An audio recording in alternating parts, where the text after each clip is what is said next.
Boa noite. Hoje na nossa live da retomada, nós vamos receber mais um convidado que vai colaborar muito conosco para entender esse momento difícil e delicado de retomar as atividades das clínicas médicas, onde o médico precisa de apoio, onde a gente precisa ter um outro tipo de entendimento do paciente. E o nosso convidado de hoje é um médico muito, diria, up to date. O Bruno, além de excelente médico, o Bruno, vocês vão gostar muito de conhecer e eu vou explicar para vocês por quê. Ele está entrando aqui porque o Bruno vai além da otorrinolaringologia. O Bruno, ele tem conhecimentos de gestão, conhecimentos amplos. Tudo bem, Bruno? Boa noite. Tudo bem, Márcia. Que prazer estar aqui com você. O prazer é meu. Eu estava só fazendo a introdução para as pessoas, agora eu vou te apresentar, tá? Legal. O Bruno é otorrinolaringologista, ele é diretor da clínica Otto One. E eu estava falando para vocês, é um médico diferente. Eu sempre encontro com o Bruno em eventos, em ocasiões onde ele está buscando um conhecimento além da especialidade dele para desenvolver mais a própria clínica, a própria especialidade, a própria medicina. Então, nesse momento tão difícil que a gente está vivendo agora, de retomar os atendimentos, de voltar a atender com um paciente bem diferente do que a gente deixou em março, eu achei que o Bruno era o convidado ideal para compartilhar algumas experiências dele conosco. Tudo bem, Bruno, com você? Tudo bem, uma boa noite para quem está nos acompanhando.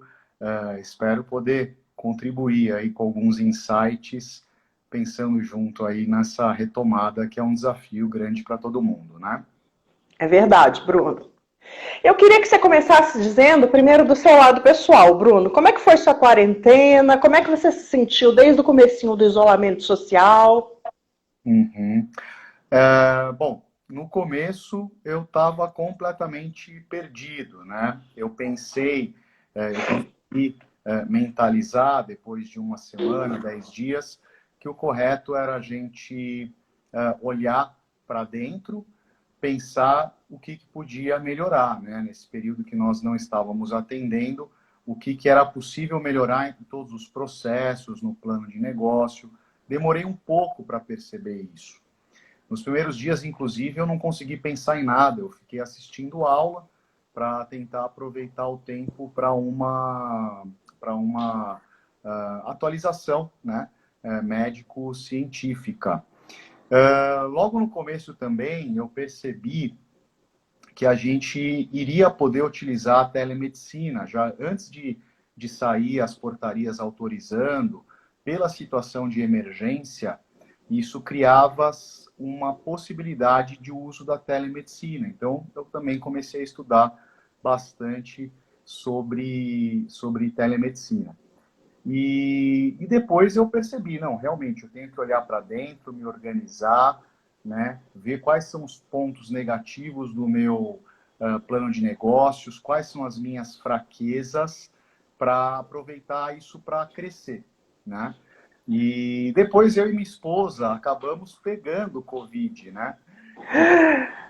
E como é que foi, Bruno? Como é que foi? E o pequenininho, que vocês têm um bebezinho? Temos o João. O João tem 2 anos. E, graças a Deus, ele não sentiu nada. Pelo menos a gente não percebeu nada de diferente nele. Não teve nem febre, nada. Eu tive um quadro gastrointestinal bastante importante.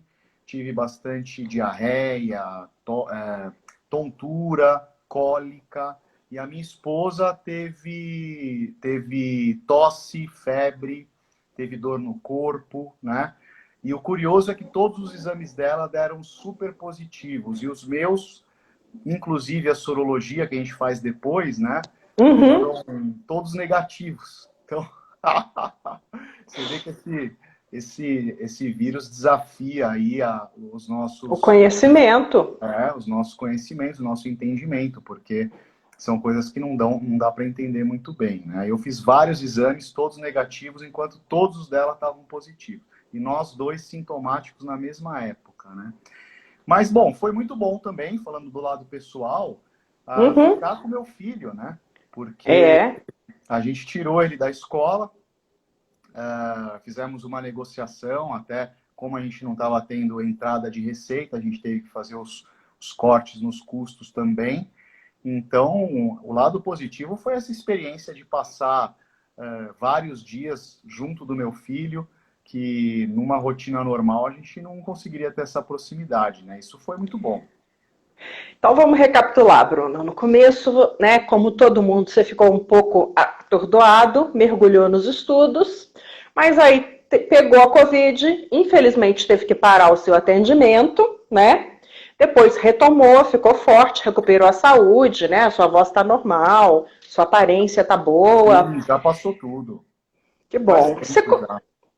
Que bom. Você conseguiu, Bruno, desenvolver algum projeto pessoal ou profissional nesse período? Além de ficar com o seu filho? O que você reviu? Você disse que foi olhar para dentro e o que saiu daí de dentro? Não, nesse ponto também foi ótimo, né? Primeiro que eu desenvolvi um curso sobre telemedicina, que já vai ser distribuído aí em algumas plataformas de EAD, né? Muito bom. Depois, isso eu nunca tinha tido tempo, né? Você mesmo comentou, eu sempre palestro em eventos relacionados à médica, só que eu nunca tive tempo e nem disposição, porque não é o meu core business, ou não era, de fazer um curso comercial, né? E mostrar o que eu sei e como eu atingi o estágio na carreira que eu estou hoje para os meus colegas de uma forma mais objetiva, efetiva. Então, eu fiz um curso de telemedicina, que já está sendo lançado hoje, inclusive. Que bom! Depois você me passa o link para eu divulgar, Bruno. Claro, passo sim. Tá?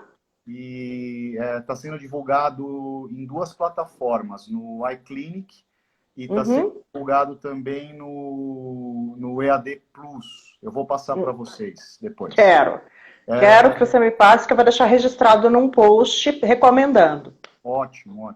E eu organizei também um curso de gestão de carreira médica, né? Que eu ainda estou desenvolvendo as gravações, mas vai sair em breve também com todo esse conteúdo que eu dava de forma pontual nos congressos e nos cursos que eu participo,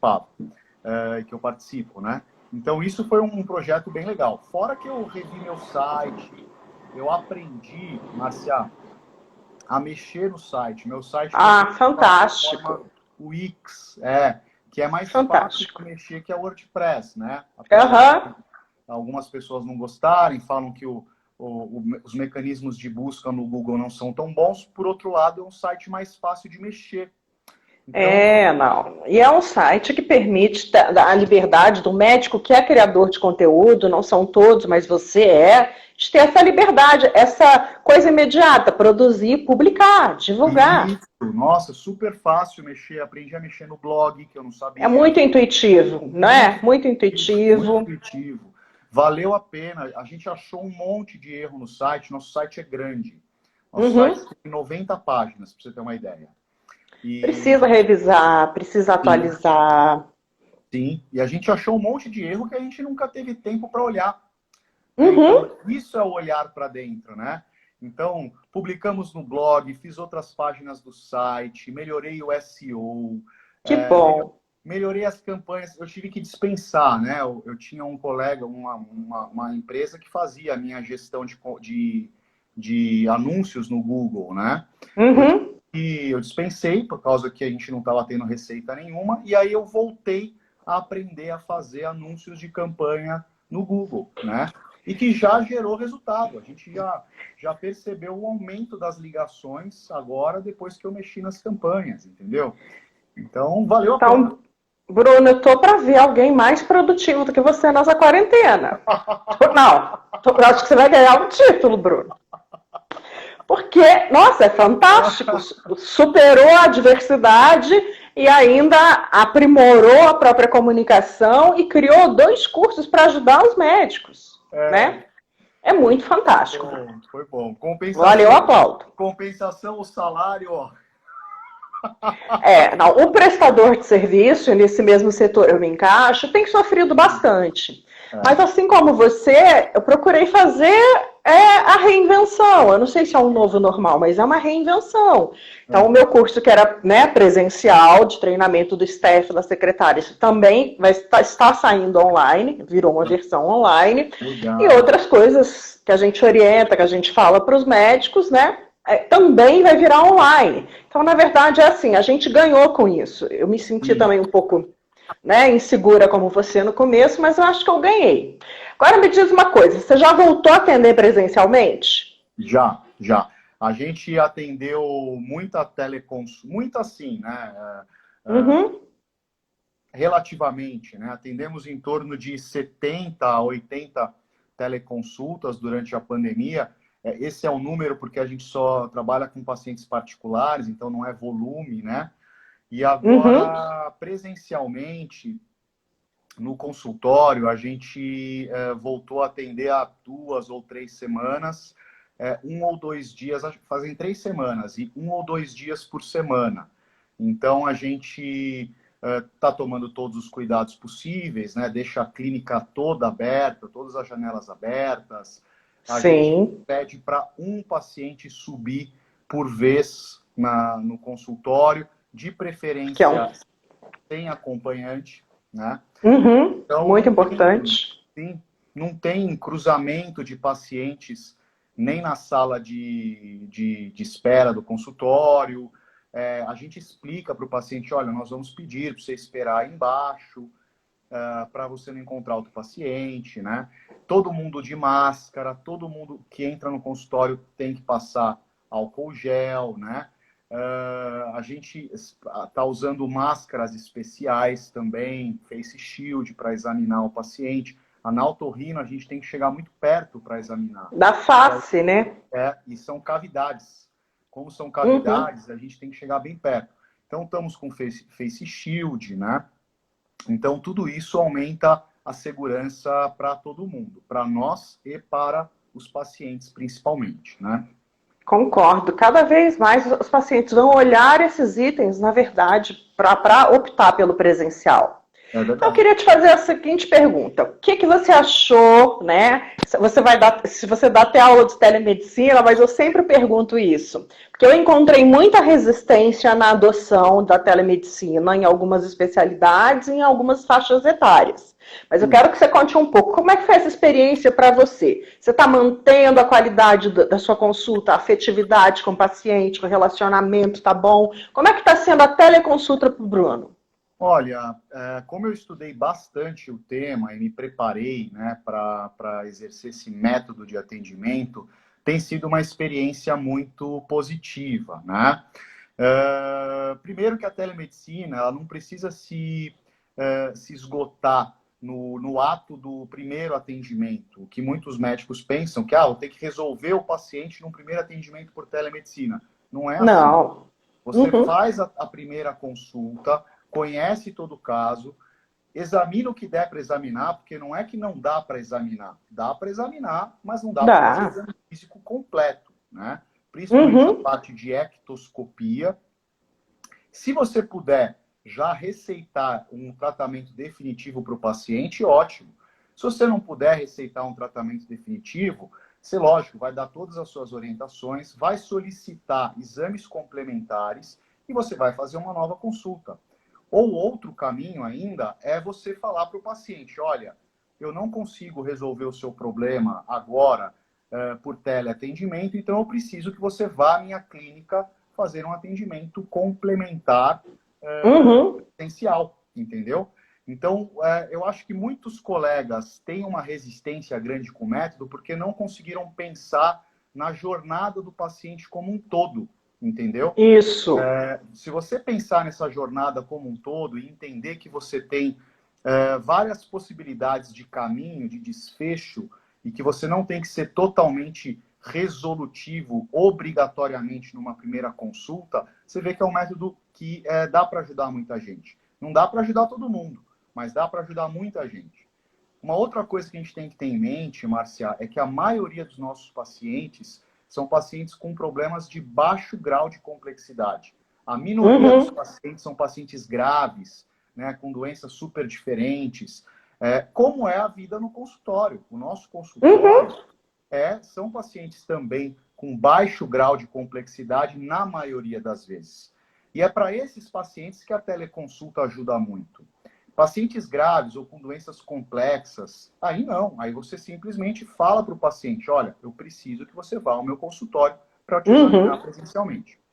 Agora, em relação à humanização, à geração de empatia, que você também comentou, sim, existem, além de você, lógico, ter uma boa educação de praxe, existem técnicas que você consegue humanizar a teleconsulta. Por exemplo, olhar no olho do paciente, que é olhar na câmera, né? Não ficar se mexendo muito, não atender o telefone no meio da consulta, desligar todos os alarmes, cuidar da ambiência, que é o que aparece no fundo da sua teleconsulta, né?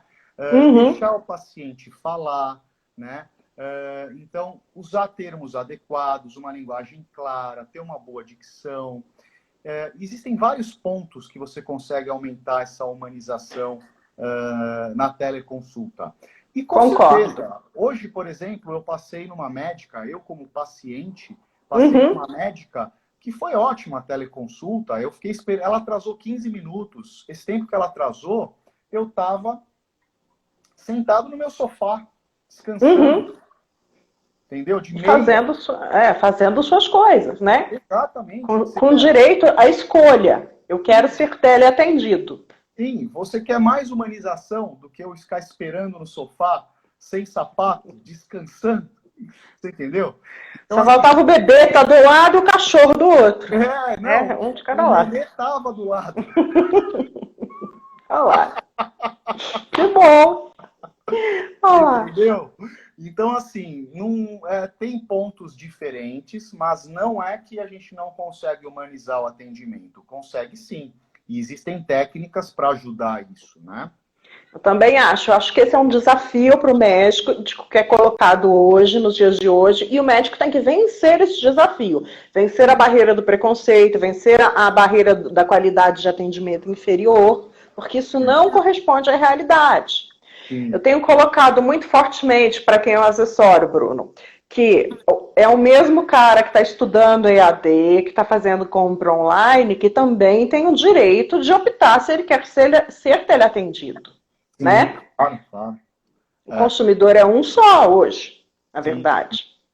Eu acho que a maior resistência, tem resistência tanto dos médicos quanto dos pacientes, mas eu acho que a maior resistência é dos médicos, porque vai acontecer uma mudança muito grande no mercado de saúde.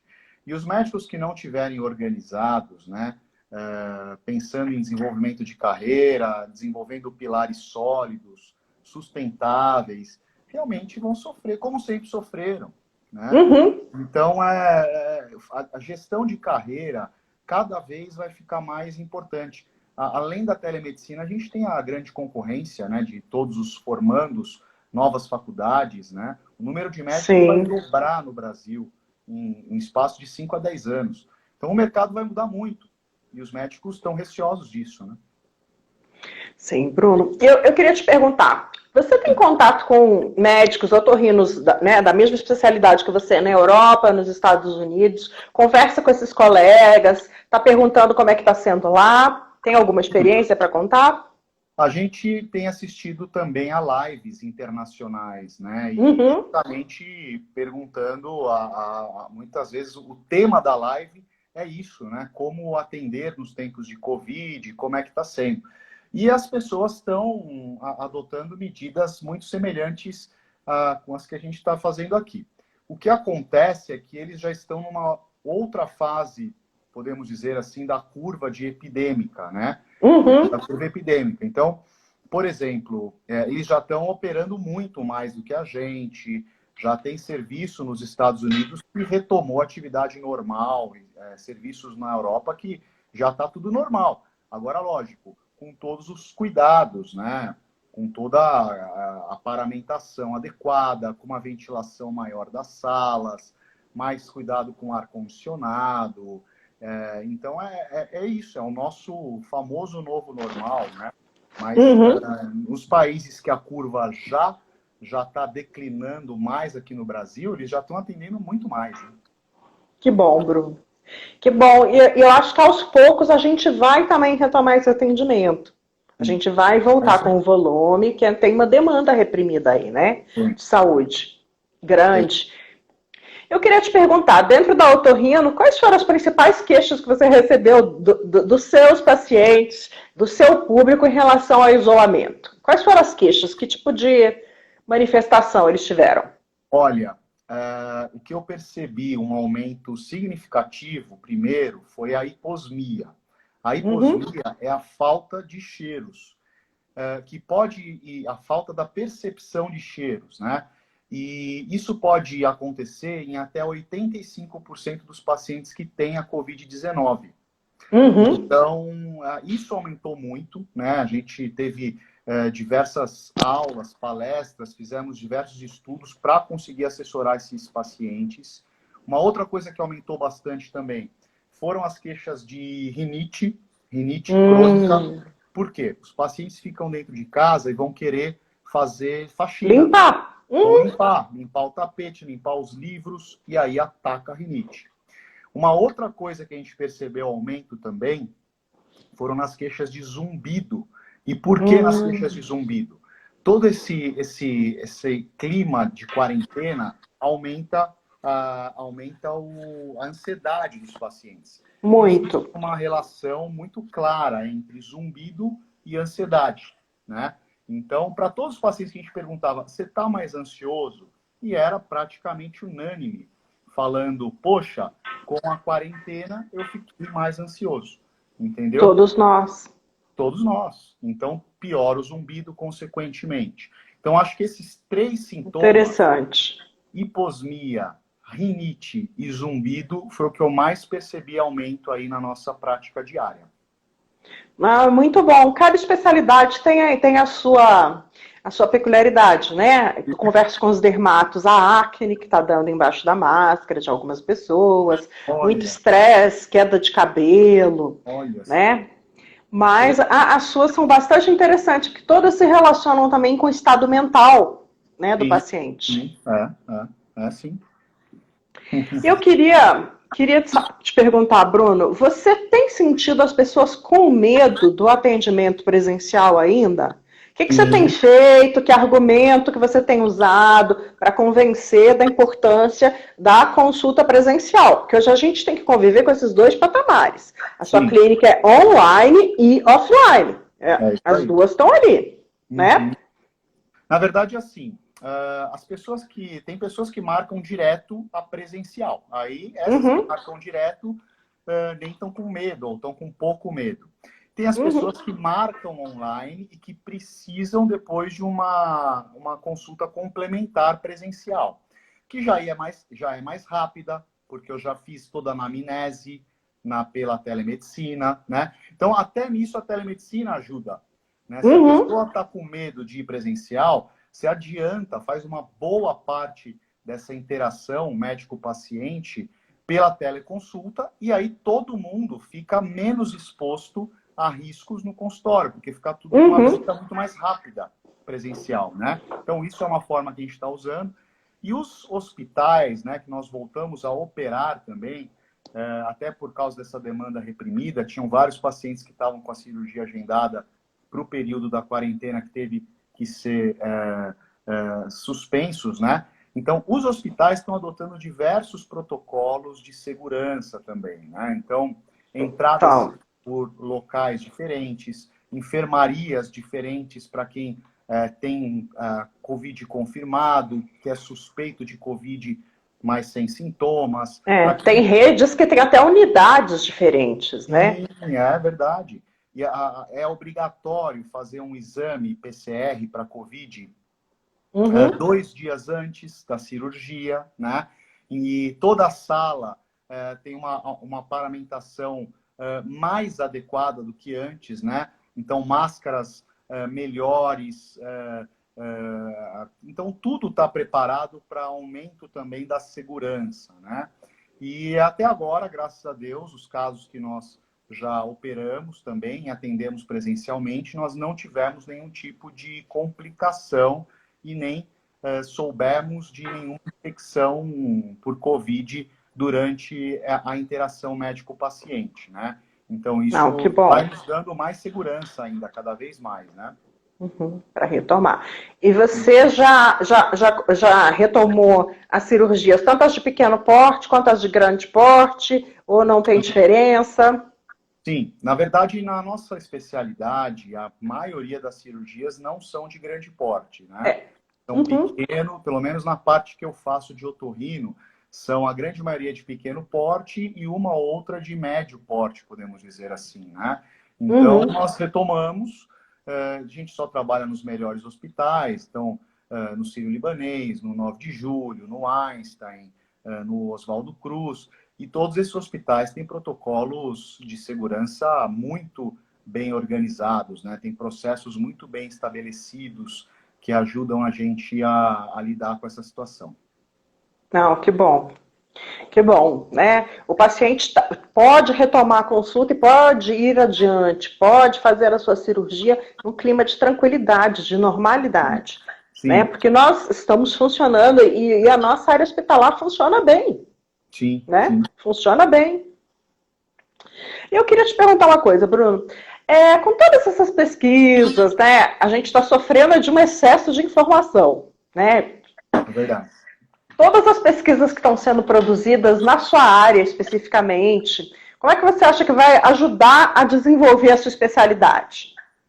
Olha, essa parte da hiposmia é uma coisa que, assim, impressionante como desenvolveu agora já e ainda vai desenvolver, porque muita gente com perda do olfato, muitas pessoas nem sabem que é o otorrino que trata isso, ainda, né? Uma grande questão relacionada à educação da população. Existem tratamentos, protocolos de tratamentos, lógico, nenhum é com a eficácia garantida, como nada na medicina é, mas existem muitos tratamentos que estão sendo instituídos para o tratamento da hiposmia, da perda de olfato. Do olfato. E isso cada vez mais vai se desenvolver na nossa área, porque a gente não sabe ainda das sequelas que vão ficar. A maioria dos pacientes recupera o olfato. É um quadro temporário, Bruno? Como que a gente explica isso para quem não teve Covid?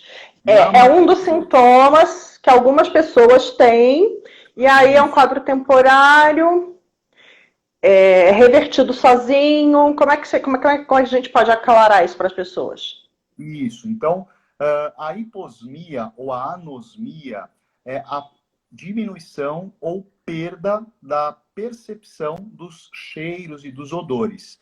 E isso causa um grande prejuízo na qualidade de vida, uma vez que, além dos próprios cheiros, os sabores dos alimentos têm relação direta com a percepção dos odores, né?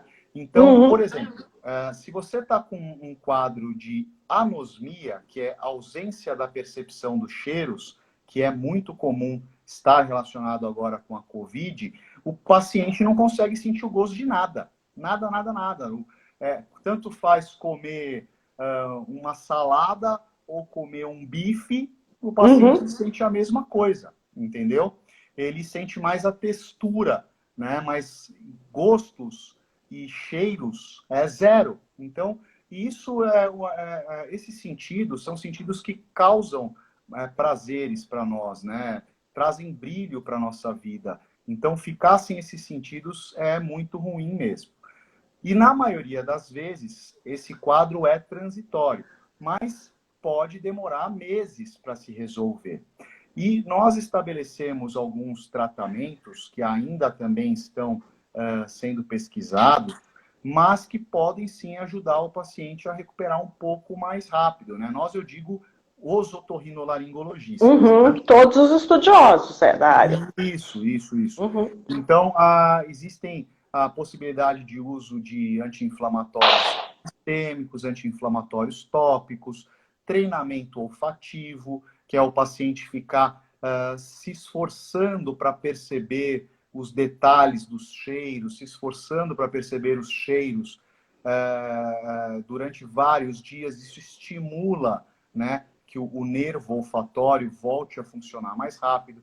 Então, muitas pessoas não sabem dessas possibilidades e acabam sofrendo, passando por esse problema sozinhos, né?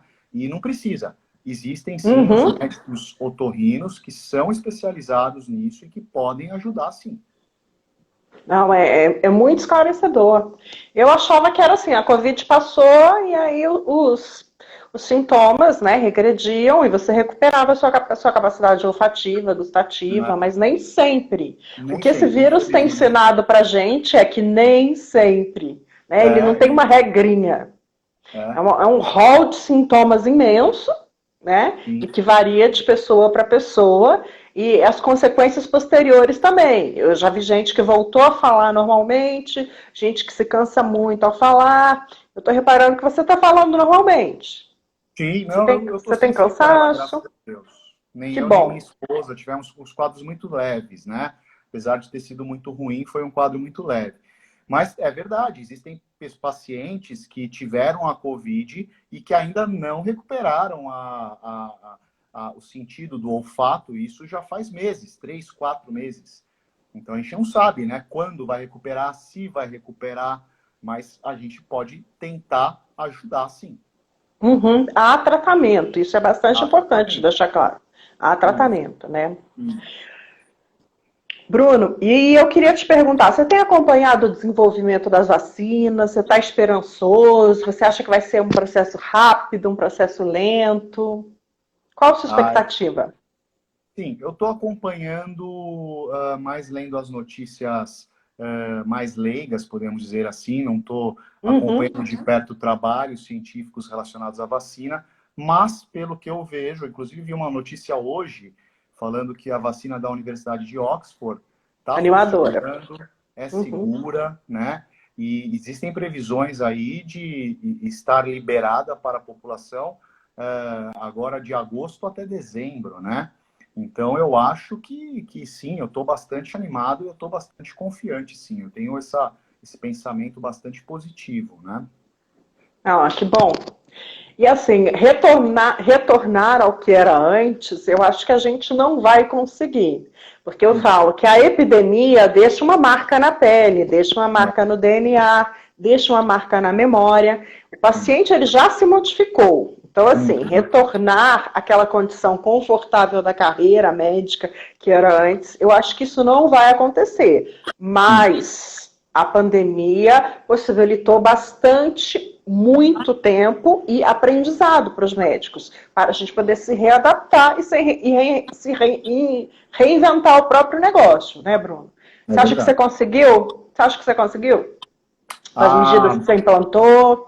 Nós conseguimos, sim, solucionar alguns pontos fracos dos nossos processos de negócio que a gente nem conhecia, né? Que a gente não tinha tempo de diagnosticar, né?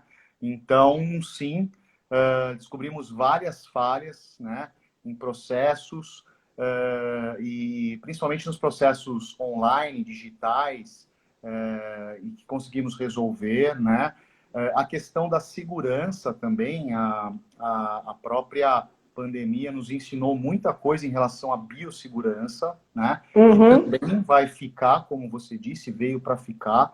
Então, eu acredito que sim. Apesar da gente ter tido um gap muito grande nas receitas, né? No que entrou, isso talvez a gente não recupere, que também tudo bem, né?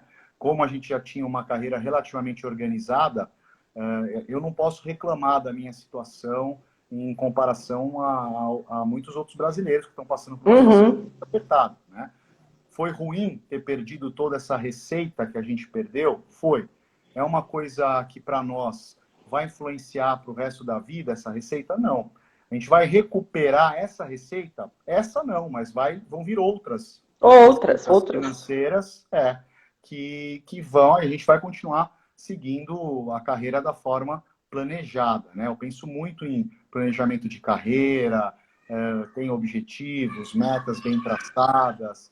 Então, foi ruim, mas a gente vai sair, sim, mais forte dessa crise, no sentido de estar com processos mais organizados, de estar com mais conhecimento técnico-científico, porque faz tempo que eu não estudava tanto otorrinolaringologia, né? Tinha dia que eu via 5 aulas, de cada aula 1 hora, né? E isso a gente faz quando vai num congresso, né? Na época da residência, mas a gente estudou muito, né? E o conteúdo também produzido por nossos colegas é fantástico e está registrado na internet.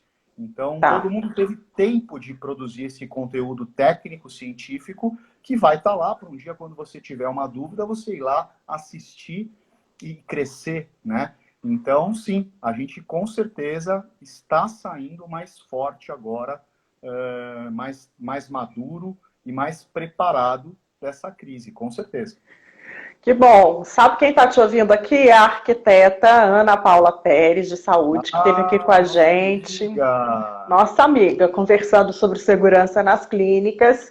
A Ana está te mandando um abraço, dizendo que está gostando do que está ouvindo. Ela está aí, nossa audiência de hoje que também. Bom, que bom. Ela ajudou agora a reformar a nossa clínica. Ela indicou uma parceira dela e a nossa clínica foi reformada agora. Foi em janeiro. Antes da pandemia, né? Antes da pandemia, Não, e ela me disse uma coisa muito interessante. Ela disse o seguinte: sala de espera confortável hoje é sala de espera segura. Essa frase é da Ana Paula. É segura, onde o paciente esteja confortável e seguro, sem medo de estar no seu ambiente. Ótimo, ótima frase. Bruno, eu queria te perguntar o seguinte. Vamos falar de lives. Você reviu algumas coisas no seu site, no seu marketing. Como é que você encarou as lives? Você usou essa oportunidade a seu favor? Como é que você lidou com elas? Eu participei, fui convidado para falar. Acho que eu falei mais ou menos talvez umas 10 vezes durante a pandemia, né? Mas você sabe que, apesar de eu entender que as mídias sociais são um ótimo canal para fidelização e captação de paciente, o nosso foco maior, Márcia, é na tríade site, com Google AdWords e o YouTube. Então, eu gravei, sim, para o YouTube, eu gravei, se eu não me engano, uns 5 ou 6 vídeos novos para o nosso canal AutoOne, que já tiveram um alcance bastante grande, né? Então, a gente publica nas redes sociais. Nessa pandemia, a gente aproveitou para publicar todo dia, porque a gente tinha tempo. Eu consegui produzir, eu aprendi a produzir também conteúdos visuais, até gravei uma aulinha sobre isso, no PowerPoint mesmo, e é fantástico quando você aprende a mexer na ferramenta, né? Publiquei todos os dias, mas o nosso foco mesmo, maior, e sempre foi, talvez isso é uma falha, talvez, que a gente precisa consertar, não são as redes sociais no âmbito de captação de cliente. A gente faz muito para branding, né? Para lembrar as pessoas que a gente existe, para quando tiverem um problema, lembrarem, poxa, tem o Bruno Rossini na clínica AutoOne. Mas poucos pacientes vêm diretamente da rede social. Já, em compensação, do site e o YouTube vem a gente tem 3 pilares principais de captação de paciente, né? Primeiro é a indicação de novos pacientes pelos próprios pacientes. Segundo, de novos pacientes por indicação de médicos, né, que confiam no nosso trabalho. E o terceiro é o marketing digital, focado principalmente no site. Como eu falei para você, é um site bem estruturado, tem 90 páginas, todo trabalhado no SEO e também campanhas do Google AdWords, turbinando as buscas ativas no Google, né? E o canal do YouTube, que cresceu bastante, ele está com quase 19 mil inscritos. Muito E, bom. e tá bom. E já tem Eu mais sempre de 2 falo milhões. que os médicos têm que ter a ambição mesmo de chegar. Eu tenho clientes que já chegaram aos 100 mil, receber aquela plaquinha, né? E para mostrar a relevância e a importância mesmo da ferramenta. Porque, assim, muito antes das lives, eu já tinha reparado, já postava bastante. Quando eu vou desenvolver um planejamento de marketing digital, o YouTube é uma recomendação sempre acima. Né? O YouTube dá muito resultado, é o vídeo, é o contato direto, é aquela coisa curtinha. E a quantidade de perguntas que vem através do É YouTube, verdade. de gente querendo saber mais dos assuntos, é bastante grande. É Né? verdade. É enorme. É sempre um mix de esforços, mas eu fiquei bastante contente de ver que você deu essa mudada no site, que você abriu lá, está investindo no YouTube, continue. Sim, sim, Lá é um grande canal aberto. É a nova televisão, não tem assim a menor dúvida disso. sim, é Né? verdade. E ainda há coisas que a gente pode fazer, que a gente pode explorar dentro das Sim, redes sociais, dentro do marketing digital. Né? sim, é verdade, é verdade. Nós preferimos focar porque a Uhum. gente não estava conseguindo abraçar tudo, né? Mas a gente sabe que o do potencial infinito, podemos dizer assim, Uhum. de uma rede social bem trabalhada. Inclusive, eu ia falar isso em particular, mas eu vou falar aqui agora. Eu gostaria que você me enviasse uma proposta para trabalhar as minhas redes sociais. Ficaria muito feliz. Que bom, Bruno. Olha, convite aceito. Vou encaminhar sim. Convite aceito. Porque Legal. é uma coisa que a gente gosta e faz parte, e principalmente quando o médico valoriza, quando ele entende que ele é o senhor da carreira. Eu sempre enxerguei isso em você. Você é o senhor da sua carreira. Você vai buscar o conhecimento. Você busca agregar. Isso é muito importante para uma definição, né? Para o que vem adiante. Porque, assim, por mais que o seu assessor seja bom, precisa estar dentro de você também o marketing. Verdade, concordo. Não, se você só largar na mão do assessor, esquece. Não vai dar certo. Você tem Porque que não tem estar a sua junto. alma. Uhum. Exatamente. Por mais que você. Isso é aquela velha máxima, né? Você pode delegar, mas você tem que controlar e controlar de perto, ficar junto, pensar junto. Senão não sai, não tem jeito. Não tem jeito. Não, é verdade. É verdade. Estou bastante contente, cada vez mais impressionada positivamente com a sua postura em relação à carreira, à especialidade, Bruno. Realmente acho que foi um acerto e todas as pessoas que vão poder assistir essa live depois vão refletir, né, no que você fez, no que pode ser feito, de admitir fraquezas no planejamento, de admitir de reconhecer os pontos fortes, mas de admitir os fracos, principalmente para mudar. É Sim. bastante interessante. Eu também gosto muito do seu trabalho, viu? E a gente vai sair dessa pandemia, Bruno, né? Porque nós vamos sair com a vacina, nós vamos continuar vivendo, né? Eu chamo de novo normal, de retomada, enfim. Mas na verdade tem pessoas em vários estágios. Tem gente que nunca parou de atender, tem gente que sempre atendeu, tem gente que parou e retomou. Então, assim, essa conversa toda é para orientar pessoas que estão em vários estágios. O que você acha que vai ficar de mais forte para o paciente? Na memória dele, na pele dele? Olha, eu acho que o que vai ficar mais forte para o paciente é a percepção de quanto é importante a gente estar próximo, né? E nem que seja por uma teleconversa, né? Mas eu acho que o que vai ficar mais forte é isso, né? A gente sente a falta das coisas quando elas não estão presentes, né? Então acredito que todos nós aprendemos a valorizar o contato mais próximo com os familiares, mais próximo, né, com Com o os médicos médico de de confiança. confiança. Exatamente. Isso realmente eu acho que vai ficar marcado para todo mundo. E também as coisas boas, né? por exemplo, acredito que muitas pessoas tiveram essa possibilidade também de passar mais tempo com o filho, né? E Uhum. passar mais tempo curtir a casa, arrumar a casa. Isso também Você é. aprendeu a cozinhar, Bruno? Fez alguma receita junto com a Rita Lobo? Você sabe que eu sou churrasqueiro, né? Ah, nossa, que maravilha! E o meu É... namorado é gaúcho. Acho que a gente vai comer um Ai, que churrasco aí com legal! vocês. Vamos Quando a marcar. gente voltar. Mas eu fiz bastante churrasco, né? Que eu gosto de fazer. Uhum. Receita assim de fogão eu não faço muito.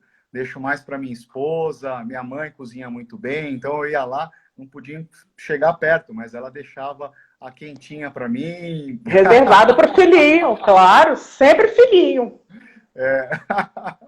Mas eu gosto de muito de churrasco, né? Meu freezer tá lotado de carne. Aí passei hoje num açougue super bom, chama Debete, ali na Marginal. Um açougue que faz muito dry aged, que é uma carne maturada, que a gente chama, né? Já comprei, já reabasteci o freezer aqui. Em breve vai sair um churrasco novo. Que maravilha! Que maravilha! Olha, esse é um bom bastidor, sabia, Bruno? Esse é um Né? bom bastidor para o seu Instagram, porque o paciente ele gosta não de conhecer a intimidade a fundo, mas de saber conhecer outras habilidades. O Sim, Bruno Otorrino, que é um bom churrasqueiro, é uma coisa interessante. é legal, é Aproxima verdade. você de alguns pacientes, né? De uma Concordo. maneira curtinha ali, rapidinha, você mostrar, dar um insight, como é que você prepara a carne, né? Quanto tempo antes, que tipo de sal que você usa, tempo de cozimento, se usa espeto, se não usa, se põe aquele defumadorzinho lá no carvão, não põe. Sim, sim, concordo, é verdade. Eu acho que a gente tem que ter esse bom senso de saber mostrar o lado pessoal, porque isso realmente agrada. Eu percebo Uhum, nitidamente isso nas redes sociais. que Quando eu bom. posto alguma coisa um pouco mais pessoal, o alcance do post, o Engajamento. engajamento é muito maior do que você postar um Uhum. post só de otorrino, né? Então, a gente conhece bem essa técnica e usa, né?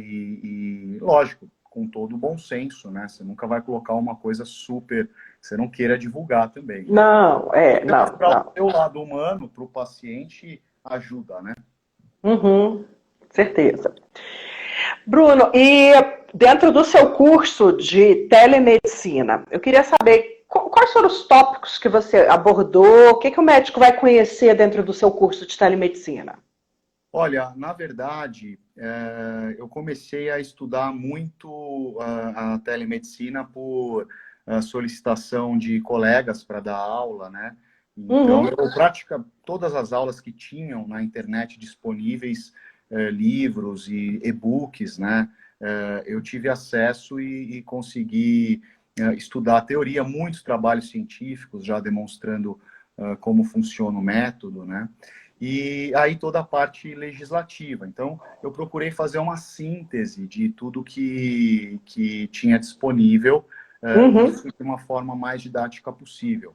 Então, começo o curso mostrando que é uma realidade inevitável, né? Uma vez que muitos países que adotaram estão tendo respostas muito positivas.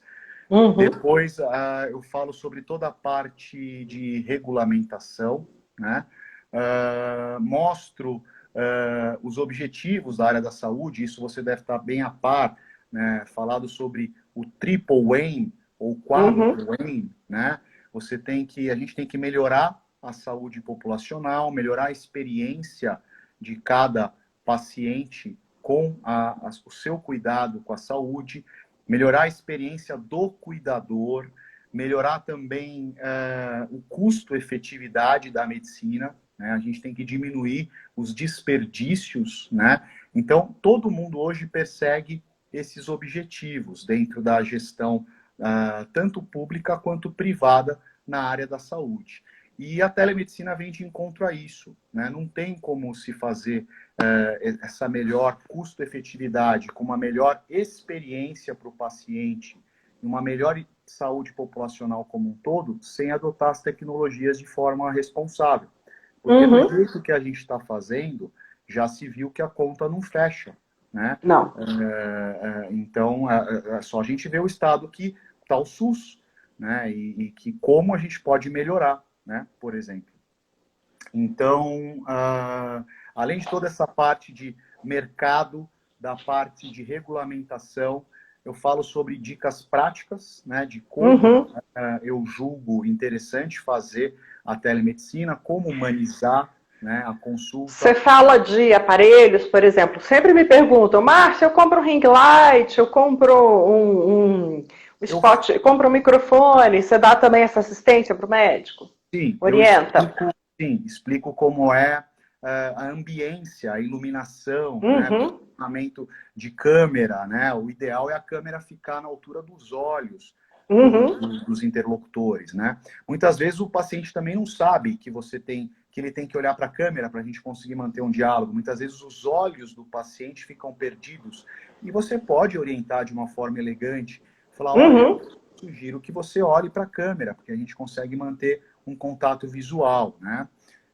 E aí você também tem que demonstra algumas plataformas, né? Dou exemplos de plataformas pagas, plataformas gratuitas, né?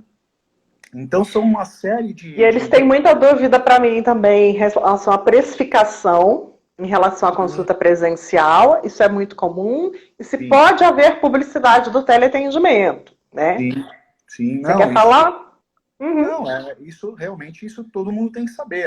Na minha opinião, o preço da teleconsulta tem que ser o mesmo da consulta presencial, uma vez que a responsabilidade do médico é a mesma. É igual. É igual, você pode tomar um processo por imperícia, negligência ou imprudência e você tem toda a responsabilidade sobre isso, né? Uma outra coisa em relação à divulgação, você tem que seguir o que está escrito no CODAMI. Se você estiver seguindo o que está escrito no CODAMI, sim, você pode publicizar isso, né? Uma das coisas que eu ensino é como montar o plano de negócios, né? E montar o plano de negócios baseado na jornada do paciente. Isso é interessante, entendeu? Então, você tem que pensar, você vai atender pacientes novos, que pode ser um desafio maior, você vai atender pacientes que você já conhece e já realizou o exame físico pelo menos uma vez, você vai atender pacientes de convênio, atender pacientes só particulares, você vai usar qual plataforma, em quais horários, qual a duração da consulta, qual o valor que você vai cobrar. Você tem que prever possíveis falhas em todos esses processos. Então, por exemplo, falhou a internet e acabou a bateria, o paciente não sabe abrir o Zoom, né? Que acontece, entendeu? Como é que você vai fazer? Como é que você vai lidar com isso? Então, você tem que prever tudo isso no seu plano de negócio, nos seus processos, para lidar com isso de uma forma mais profissional possível, né?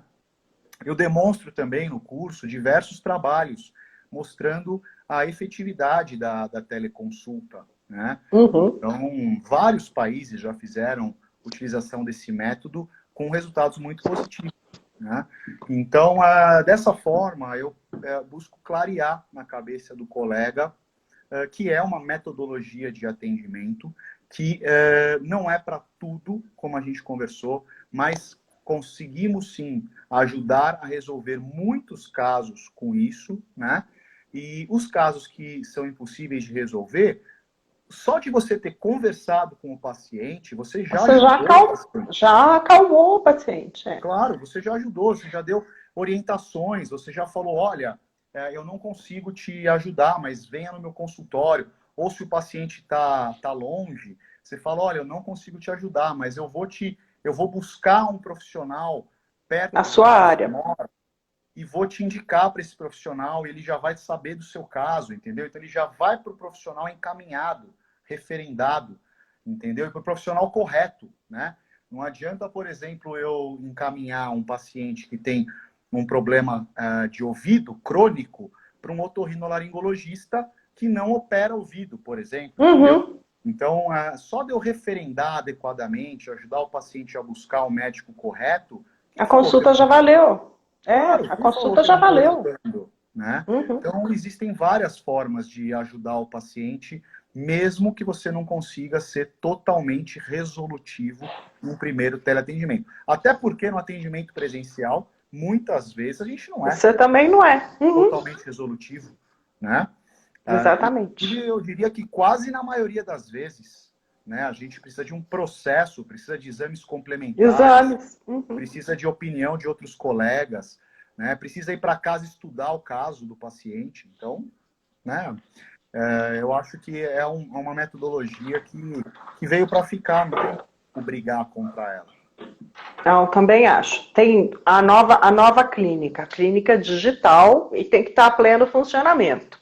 Bruno, como faltam 4 minutos para encerrar, eu gostaria de agradecer muito a sua participação. Fiquei impressionada com a jornada do Dr. Bruno durante a pandemia.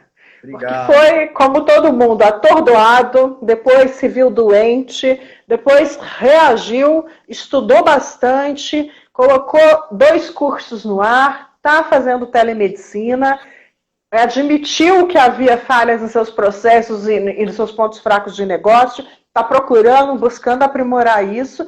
Olha, Bruno, eu não conheço ninguém que tenha feito tanta coisa quanto você na pandemia. Não conheço. Eu de verdade. muito para não ficar parado, né? E a gente nunca acha que tá bom, né? Sempre acha que podia ter feito mais. Sim, eu me comprometo a repassar para todos o seu curso de telemedicina, que eu julgo bastante importante. Depois a gente conversa sobre o de gestão de carreira, porque é a minha recomendação também. A gente está completamente na mesma sintonia. É a minha recomendação. Se você tem problemas e dificuldades, tem que procurar vencê-los e adotar esse método também. Perfeito. Então, eu estou te mandando um abraço para sua esposa, que também teve a doença, um abraço para o bebê. Queria agradecer demais. Vou deixar salvo lá no IGTV, né? Seus pacientes vão poder consultar, enfim, todos os interessados. Se você tiver mais alguma consideração, fica à vontade. Eu queria deixar um abraço especial para você, para todos que estão nos assistindo, que nos assistiram. E se eu puder ajudar em mais alguma coisa, eu estou à disposição. Forte abraço para todo mundo aí. Obrigada, então, Bruno. Uma boa noite. Foi muito bom conversar com você. Também um abraço. Abraço. Tchau, tchau. Tchau.